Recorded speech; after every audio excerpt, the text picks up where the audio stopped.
I've had the privilege of being able to travel to several countries around the world, mostly in Europe. But I've done it as a tourist, and I've always been there with family, or I've been there with friends, or I've been there with others who are part of my party. I have a hard time picturing myself going overseas to a foreign country as a stranger coming in to alone to go to school, to work, anything like that as sort of an expat in a foreign country. Our guest today is going to be talking about her own experience as a student overseas, going into a foreign country all by herself. It's a conversation worth being a part of. So put on the brakes, grab a cup of coffee, and join the conversation because it's time for Coffee Breaks with Steve.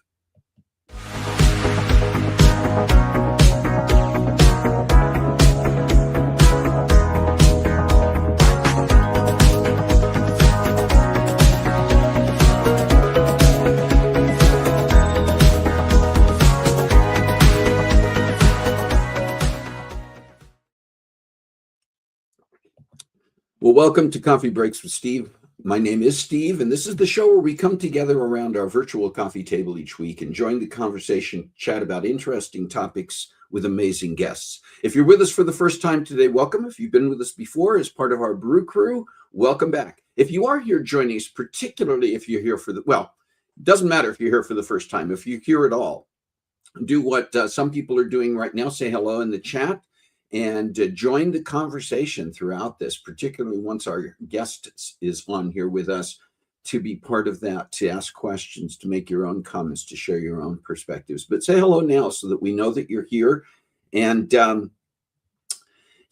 what's it like in your neck of the woods right now? We are having some interesting, they have a thing in Spokane, and this is true in other parts of the country, other parts of the world, but they call it fall spring. That's we get a hint of spring. So for a couple of weeks we were having very mild temperatures. The sun was shining, temperatures were getting up, not hot, but we were getting into the mid to upper 50s, and it was mild weather. And then I got up yesterday morning, and it was no longer fall spring. And we get this in March and even into April, but this is what we encountered yesterday. And this went on for about 24 hours, actually. And it went on really into at least late last night, if not early this morning. This morning, it is we're no longer getting the what I would call the snow weather, but we are getting sorry, I'm doing some adjusting here. We've got snow on the ground right now, still sticking. The funny thing is now the sky is blue, at least where I'm looking. Snow is starting. It was a fairly wet snow, but it's actually coming off, melting and kind of dropping off the trees now. And so I don't know, we're not supposed to see more snow for the next day or two anyway, but it's very likely that we're going to continue to get some snow in some fashion. Off and on, we could have more snowfall that's heavy, snowfall that sticks even for another month, off and on around here. It's just the way it is. So very interesting to live in a place like Spokane, especially after living in California, Bay Area of California for 15 plus years, where I think it's been back sometime in the 1970s since they had snowfall that actually stuck or anything like that. And I want to say hello to a few people. I see Shalane is here. Shalane, you're here on time. I'm not saying that in any way like you wouldn't be, but you're here. Thank you. Good to see you. Hello. Good to see you. I saw Jerry Thompson is here. And if you are here, please do let us know that you're here. Say hello in the chat and get involved in the conversation. I do see some weather, wind and rain where you were at, Shalane. And a windstorm in a fifth wheel is like being in your very own roller coaster. I like it, honestly. Yeah, we had really strong winds a couple of nights ago. So last night, I guess it was Wednesday night. Wednesday night, we had really strong wind. And we didn't deal with any power outages or any branches down. I think being up on the hill where we are at, we get, it's not quite as severe as it gets in the valley sometimes where it wind tunnels, but yeah, so it's been an interesting weather week, and that's this one overnight is just a reminder. It's not officially spring. We're going to talk about that in a minute. Officially spring yet. And so we just get, Mother Nature wants to remind us that it's not officially spring yet.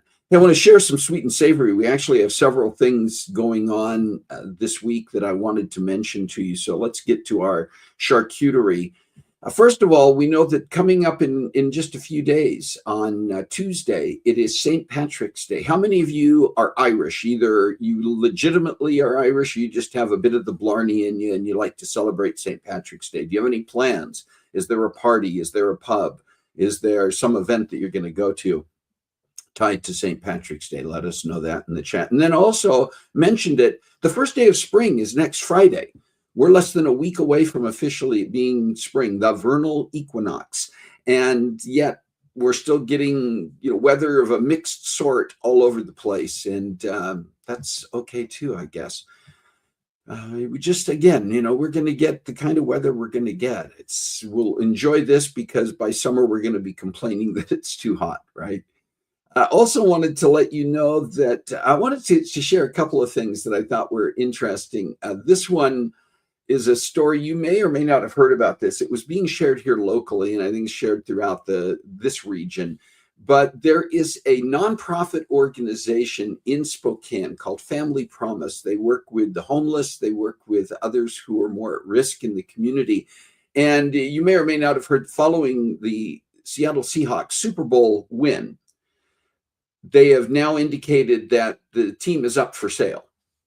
And it's probably going to go for billions of dollars. But this nonprofit in our area, in Spokane, made a public bid for a very small amount comparatively. But the reason they did it and where they want to take it, I think, is worthwhile. Let's take a look at a little news story from the local news that talks about this. Meanwhile, a Spokane nonprofit submitted a bid to buy the Seattle Seahawks. The amount? Under $50,000. KREM 2's Connor McAvoy explains the reason behind it and what the organization hopes their request accomplishes. When the Seahawks announced they'd go up for sale less than 2 weeks after their Super Bowl victory, eyes were drawn to the price tag. ESPN reports the organization's expected to sell at nearly $11 billion. But when Family Promise of Spokane, whose mission is to prevent families from experiencing homelessness, offered their own bid to purchase the team, they aimed a lot lower. $43,542. That's a very precise number. Joe Aders, the CEO of Family Promise. He says the idea of bidding on the team started as a joke, but became a reality once they worked out the number Aders says holds weight in the work and research they do. That number, 43,542, amounts to $1 for every homeless school-age student there was in Washington State last year. He says Family Promise receiving money from the team would help them greatly. The nonprofit operates roughly on $5.5 million for their annual budget. Ader estimates $13 million a year could end family homelessness across Spokane County, and $816 million would end homelessness for every child experiencing it statewide. A 1% share of the Seattle Seahawks would more than double the budget that we have and would allow us to end homelessness for all families that are experiencing homelessness in Spokane County. The letter of intent was submitted to the Seahawks ownership group and invites them to partner with Family Promise to help homeless families. With the announcement of who gets to purchase the team unknown as of Monday night, Ader says he's not expecting the team to take their tens of thousands of dollars offer seriously. However, we do hope it opens up a broader conversation with the current ownership and future owners of the team on leveraging the resources and the reach of the Seattle Seahawks for community good. Connor McAvoy, KREM 2 News. Once again, I just so love how they approach this, having worked in nonprofit and with nonprofit organizations myself for the last couple of decades and a little bit more. Sometimes you just have to put things out there that may seem even a little bit crazy or outrageous, but think about the attention that Family Promise is getting right now. And the fact that the Seahawks organization is now aware of them. And if all they get from this is more people recognizing their organization, contributing to it, and maybe you don't know, maybe the new owners of the Seahawks say, you know what, we could partner with these people and help to eliminate, at least significantly reduce homelessness in this area. That would be fantastic. So well done, Family Promise. Proud of you for taking that step. It's bold and it's a good idea. I want to share a few things coming up. I want to talk about something. I've started to see something showing up on YouTube, and Coffee Breaks with Steve not only is live on Facebook, we're also live on YouTube. And one of my guilty pleasures is that I love to follow reaction videos. You may know that because we've actually had reactors from YouTube on this show in the past, people who react to either music or to movies and television. And it's an area, for me, it's an area of interest. It's an area that I just think is fascinating. And we've even talked about putting something like that together as a separate channel here. But I really love getting in there with those reactors. And a lot of people who are on YouTube, particularly once they get to the point where they've got quite a few followers, quite a few people who are subscribed to their channels, they can set up a Patreon page, which is a separate thing that you can tie to your YouTube, where it creates opportunities to financially support the channel at different levels usually. And there are different benefits that normally go with those levels. I understand that. I have been a Patreon supporter for some channels and some people on YouTube who I love to follow and thought it was worthwhile to support what they are doing. Well, there's a relatively new trend. It's been there for a little while now that also allows YouTubers to create a members only partition that basically lets them put up videos that either for a period of time or in some cases permanently, you have to be a member of their channel, which is also a financial obligation in order to see those. Now, listen, I'm not putting that down. I have no problem with people on YouTube who are looking to monetize and may even need to monetize what they are doing. To find different ways of doing that. And there are a variety of ways you can do that. You reach a certain level of followership on YouTube, you can get sponsors. You can also set up things like Buy Me a Coffee, which allow people to drop in just in the comments. You can do a thing that you click on and put like contribute $5. And it just, again, it's little ways of acknowledging and supporting Patreon. But the members only thing, I have to admit, while I'm not putting anybody down, any of the YouTubers for doing it, it bothers me a bit. Only because there's already ways to get people to pay in different ways, through Patreon, through the Buy Me a Coffee, etc. Now sometimes you have the YouTubers out there where some of their videos are available and some of their videos are restricted unless you're a member.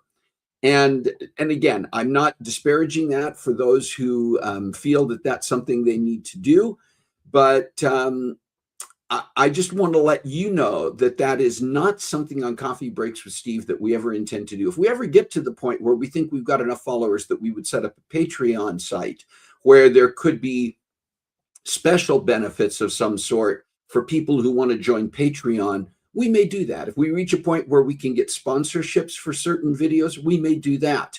But we will never put anything up there that restricts some of our videos to members only. And I'm just mentioning that some of you go on YouTube, you may already have seen that with some of the YouTube videos that you watch, some of the people you follow.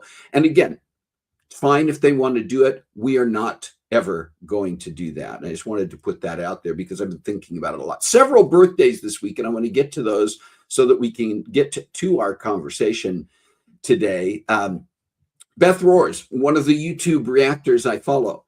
Beth does music video reactions and also has done a variety of things online, including putting together an international choir to one of her own videos, has her own album out there, does a variety of things, does voice lessons out of England. But Beth is celebrating a birthday today.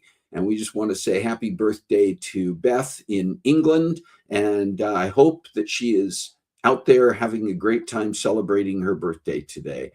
And then Dick Foth has also been a guest on this show in the past. Very thankful for that. But just an amazing, he calls himself a Jesus guy, man of God, and a fantastic speaker and author, etc. And Dick is celebrating a birthday on March 17th, St. Patrick's Day. Happy birthday, Dick.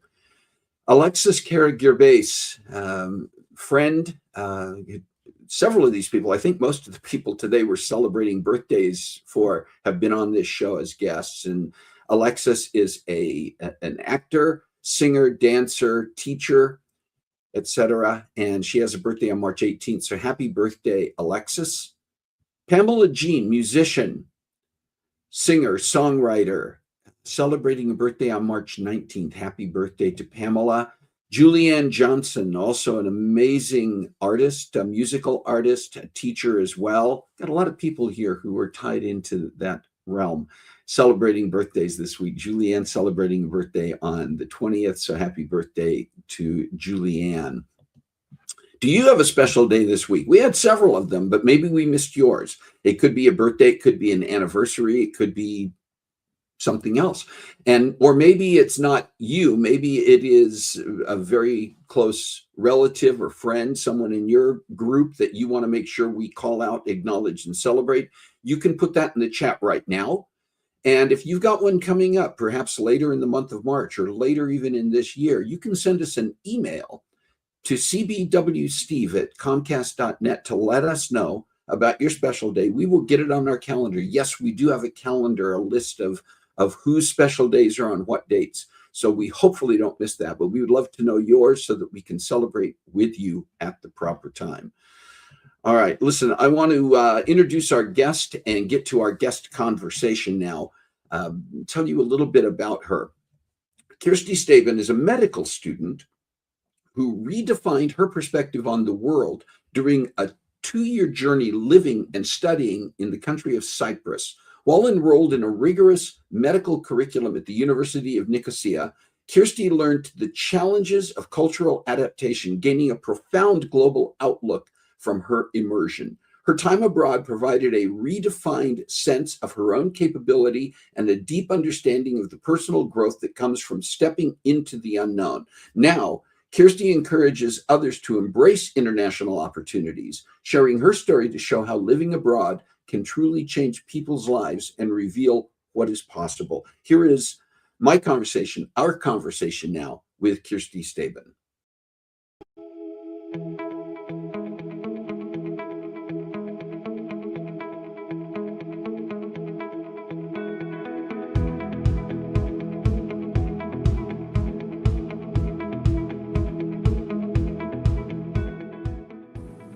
Kiersty Staben, welcome to Coffee Breaks with Steve. Thank you for taking the time to join us. Thank you for having me. We shared a little bit about you in the introduction, but it's always interesting to get a better idea about people's kind of backgrounds and starting points. Can you talk a little bit about your childhood growing up and what you wanted to be when you grew up? Yeah, I would say pretty much my whole life I have wanted to be a doctor and pursue the medical field. Since I was young, I would spend a lot of Saturdays at the clinic my dad works. He's actually a family physician in Spokane. He works out at the Trini Clinic. And yeah, I just would hang out there. So that was certainly an influence. And then also throughout my life, I have watched family, friends, struggle with cancer. My own grandfather had multiple sclerosis, and another unfortunately died from alcoholism. But just that desire to be someone who could help people from the medical part of things is just, I wanted that care and also that ability to learn in a place that I can understand what someone's going through, and help them as best I can with their health. As you were getting ready then to think about pursuing your education, medical education, you made some decisions regarding where you would do that. Can you talk a little bit about that? Yeah. Yeah, so I was fortunate to have a lot of traveling growing up. So that played a big part. I got to go to Costa Rica, and then I've also been to a lot of Europe, about, I think, somewhere in the range of 12 to 15 countries in Europe. I Nice. have it written down somewhere. But just being able to have that perspective of how big the world is and how different our communities are from, a young age when you are like 7 and you're going to, you know, uh, Belgium and you're on a playground and the little kids are running around speaking French and just seeing how we can all appreciate the same things, but all of our communities are formed so differently. And Yeah. so that was definitely something I can attribute to wanting to then study abroad. I also grew up, I took German and Spanish, so I think that helped me feel a little bit more confident leaving, knowing how, like, my capability level. And I had always excelled in science. And I knew I wanted to be a doctor. And from the US, you are just having to go to 4 years undergrad, and then you're doing the MCAT, and you have to spend like all your free time volunteering, which volunteering is a great thing, but when it's like a requirement like that, it's just research, everything, just to set up a resume, for Yeah. these medical schools to, again, want to get accepted. And so when I was able to find universities abroad that would accept me based off of my high school standings, which is the norm over there, is like you go from high school, I was like, oh, this could be a great way to just start medicine. And yeah. So talk about where you ended up and a little bit about life away from family and friends overseas. Yeah. Yeah. So I ended up in Cyprus, a country I had never been to and really didn't know much about.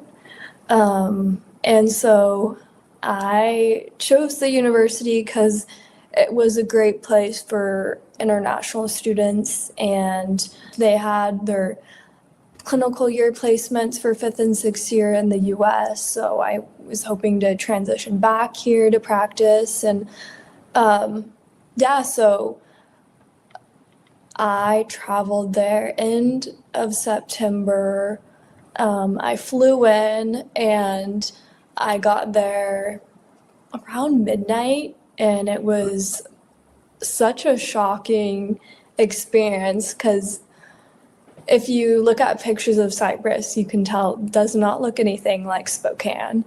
And if you're there the first time, it's like you have to have a minute to fully adjust all your senses, really, to understand your surroundings and just all of it. And so it was about a 45-minute ride from the airport to the student residence I was staying at. And I remember in the car ride, I was just looking around and everything was so unfamiliar. And obviously I had jet lag.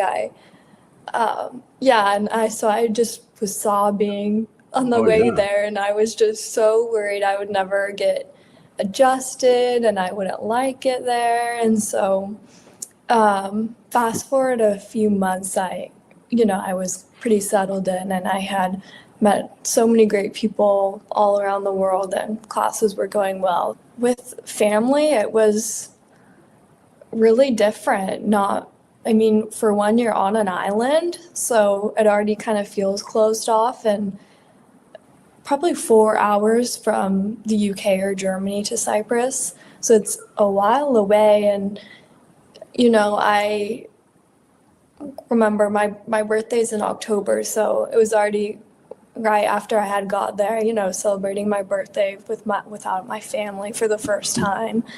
It was weird, really different, and I had great friends, but I was like, oh, this isn't similar to anything I've experienced. And then for Christmas, I was stressed with exams. I mean, I was a first year medical student, and I had never done the medical school classes or anything. And so I ended up staying in Cyprus for Christmas. And Cyprus at Christmas, I was living in the capital city, Nicosia.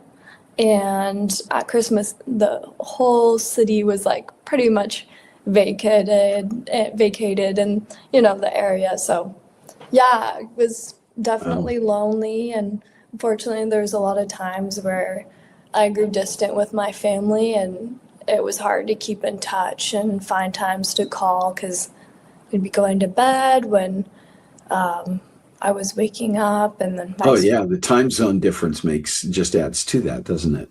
Yeah, it really does.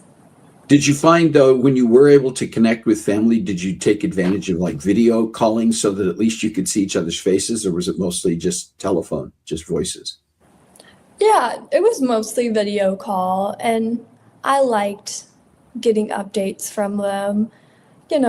Part of it though was hard to just try to talk without feeling so lonely and missing them. So that was a hard part. You want to put in the effort to talk to them as long as you can, but then it's difficult. Yeah. Yeah. How long altogether were you in Cyprus? Yeah, I was there for September 2022 until August of 2024. So basically 2 years. Yeah. One of the things I'm curious about is what you learned about yourself and maybe your worldview spending that much time in a place like Cyprus. Do you feel like it changed you? So much. I could talk about this probably for hours, but it's so incredible what living, you can move, around the US, and you're always going to learn something. And, but when you live in another country, when the first language is English, it's just a completely different experience, and just trying to acclimate to a country that you see when you go grocery shopping and everything's in Greek. And yeah, I just have a whole new appreciation for just really existence itself. I feel a lot more confident in who I am, and I really got to learn a lot about what, my strengths and weaknesses and how I handle things. But after you go as far as to physically live somewhere for that amount of time, you feel so capable of everything. And so I think that's kind of helped me as I think of the future, and I think to my every moment just what is possible, and just to not fear those opportunities as much, or even when something happens that you don't expect. It's just being able to process them a little bit easier, definitely. And yeah, and then on another note with the worldview, just completely changed. I met people from all over the world, and I think I can attribute a lot about my worldview to my interactions with others. I had a great friend group. A lot of the times, after a while, you all kind of have your groups of people you spend a lot of your time with.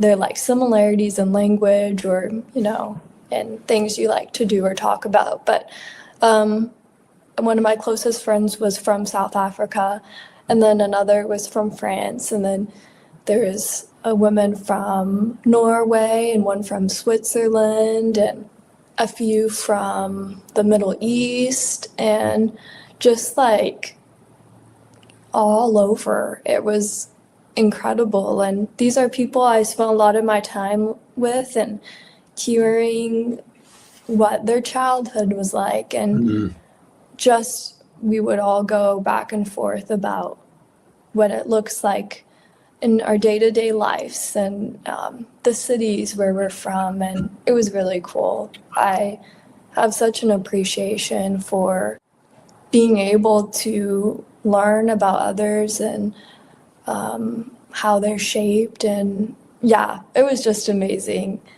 I probably am not describing it as well as I could, but I truly don't have words for how incredible it really was. Were there expectations that as time went by really had to kind of break down for you, and you went in with certain expectations that you then had to unlearn along the way in order to have room to take in the new things? Yeah, so much, really. And of course, being on my own for this first time, what it's like to live in my own apartment and cook dinner for myself each night, that's was something that I didn't even know how that would be like, and a lot more difficult at times than you would think, just to remember all the household, get your groceries on Sundays or, and then just also just kind of how I exist in my surroundings. I think that when you greet everyone in the same language, or you just have such a natural way with the area you live. Having lived in Spokane all of my life, just, it's small enough where you pretty much know where everything is. And so when you go somewhere and you're, everyone you interact with a lot spoke Greek, but could be speaking any language. They have different formalities and so many different cultures. Everything is, in Cyprus actually, they drive on the left side of the street like the UK, because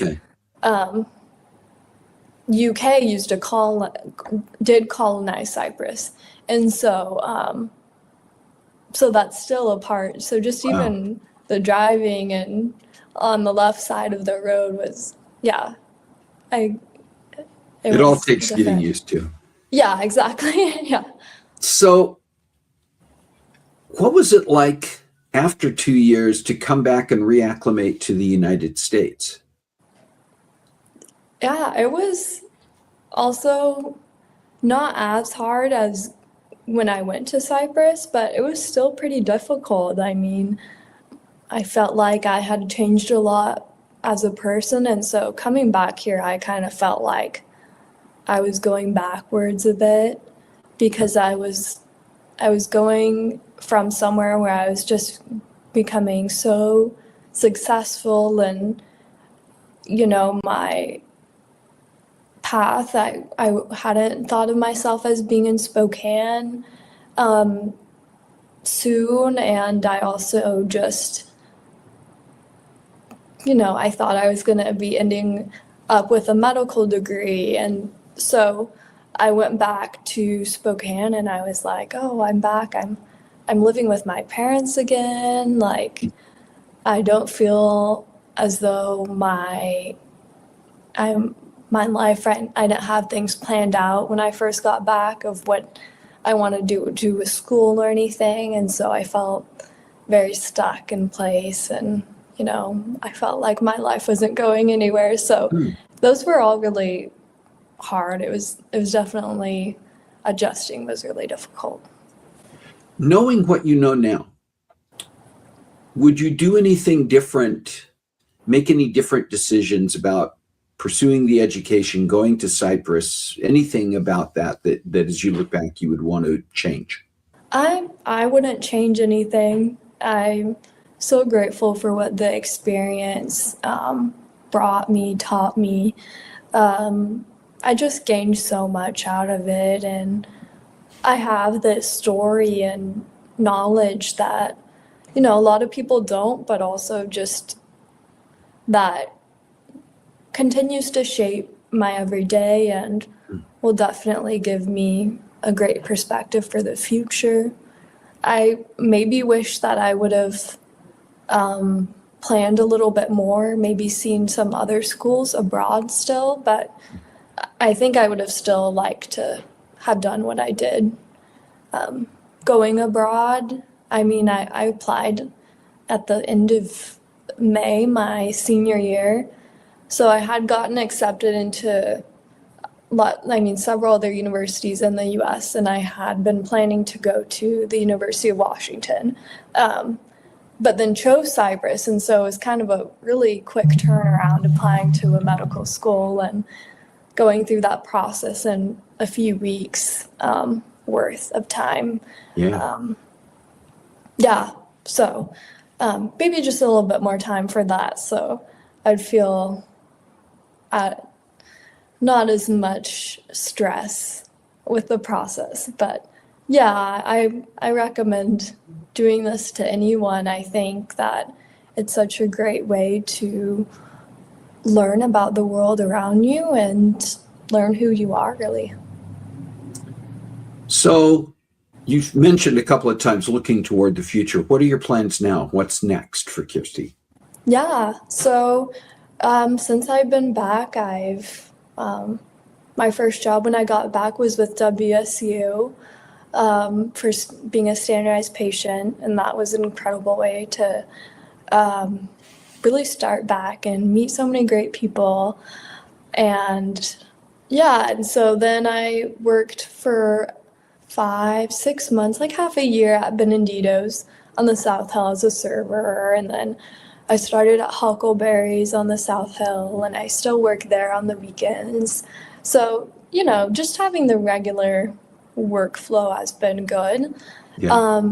And it's also given me the opportunity to think a lot about what I want to do with my life. And I actually applied to a university in Germany, another medical school, which starts this fall. And, if things go fine from here, that's kind of where I'm headed, which I'm excited about.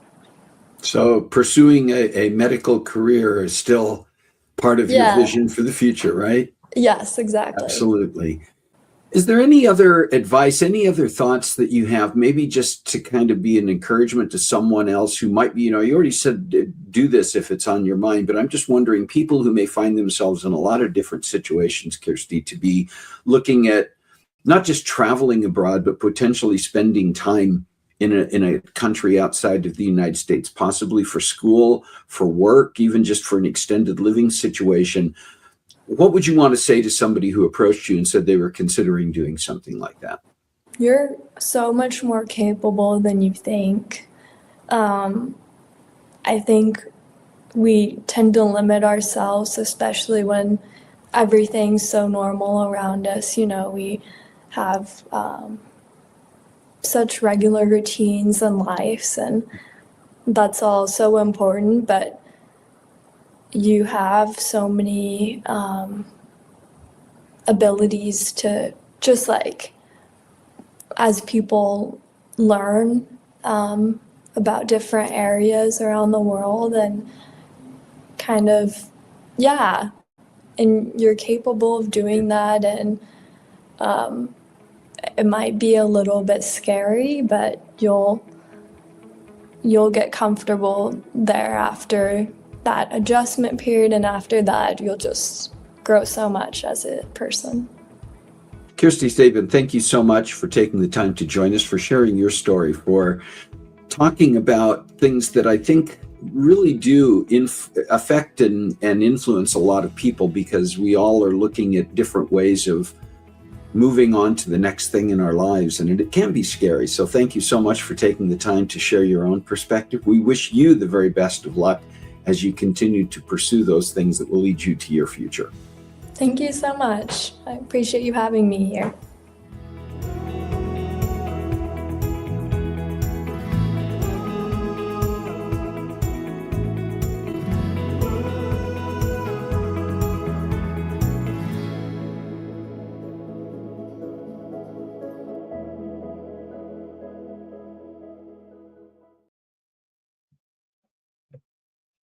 Great conversation. I so appreciate Kiersty for taking the time to share this. I think about, I mentioned in our chat, she actually left a little bit before her 19th birthday, right out of high school, and headed to this foreign country with no family, with having to adjust to literally everything over there. And one thing to say, well, I traveled a lot when I was younger, went to several countries in Europe. That's great. I've traveled, I think, a fair amount. And it can be a little bit intimidating at first when you're going into a foreign country that you're unfamiliar with, even as a tourist, even with a tour group, even with family, even with friends.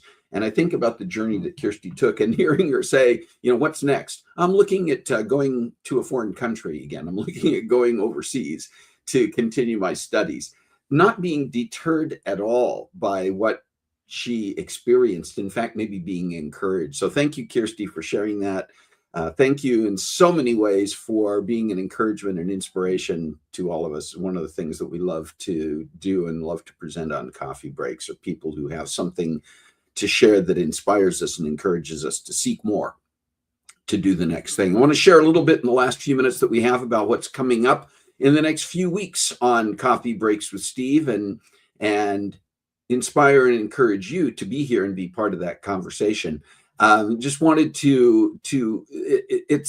we're having a lot of fun with so many things here. And I just want to continue to say how much we appreciate not only our guests, but our brew crew, all of you, for being here, for being a part of what's going on. You will want to be here next week.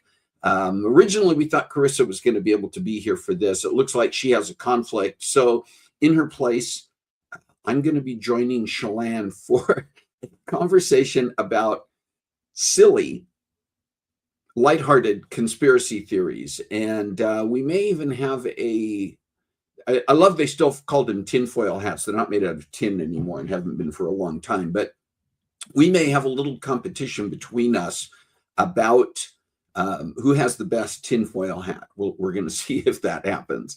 But that's next week. You'll want to be here for that conversation. It's going to be a lot of fun. We want you to be a part of it. We want you to be one of our co-conspirators next week. And then a couple of weeks out, just want to let you know that we're going to be taking a little hiatus on the 28th, 2 weeks out. Carol and I are going to be out of town, spending some time with some family, with some dear friends. And we're just, rather than try to push an episode of Coffee Breaks into a slot there, we're going to take a little break, and we'll invite you to do the same thing with whatever you may have going on in life. And then I just want to let you know about something that's coming up, people. This is a big deal. We still are working on the episode for April 4th, but going out 4 weeks from now, less than a month, we are celebrating the 7th anniversary of Coffee Breaks with Steve being on the air, doing live streams, going out on Facebook, and eventually also on YouTube, bringing guests on board. Just to give you a little idea of what's happened in these 7 years, almost 7 years, is we have had through today, 309 episodes. 309. This was episode 309. We have had 176 of those episodes, well over half, that have included guests. So remember that we started this journey where it was just me. We didn't think about adding guests till a year or so in. And then 120 individuals have joined us on this show at least one time. Of those 176 episodes, that includes 120 individuals. To me, that's a big deal. And not because of me, but because of our guests, because of you, our Brew Crew. And so we want you to be here. We've got some fun things already planned, and we're working on some other things for that episode. We're going to be promoting it a lot more in the coming weeks, but we really want to have a good turnout for that and have everybody join the party, join the celebration for our 7th anniversary. So you can also get the word out. And we want to know what the topics are that you would like to discuss as we go into our 8th season. What are the topics you would like to see us discuss? Who are the guests that you would like to see on this show? You can let us know that by sending us an email to cbwsteve@comcast.net. We want to hear from you. We want to get your ideas. So many of our guests, so many of our topics have come from you. The Brew Crew, that's you, are part of this actively. You're not just in the chat. You are part of this family. You are part of this conversation on a regular basis. So let us know your thoughts.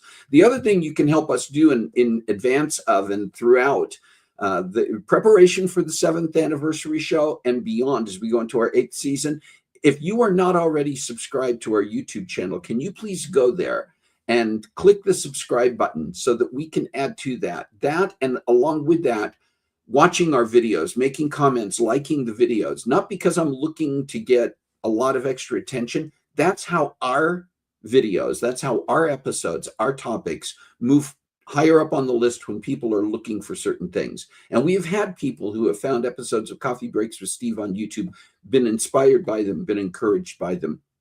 So we just hope that that's something that you will continue to join us in doing as we go forward. We really want to see, we've seen it grow tremendously in the last year or so, but we would love to see it grow more. This will always be kind of the focal point of our conversations, but we also know that we can reach a much broader audience, someone who may be a student or the parent of a student who's considering that overseas education, who could hear from Kiersty Staben.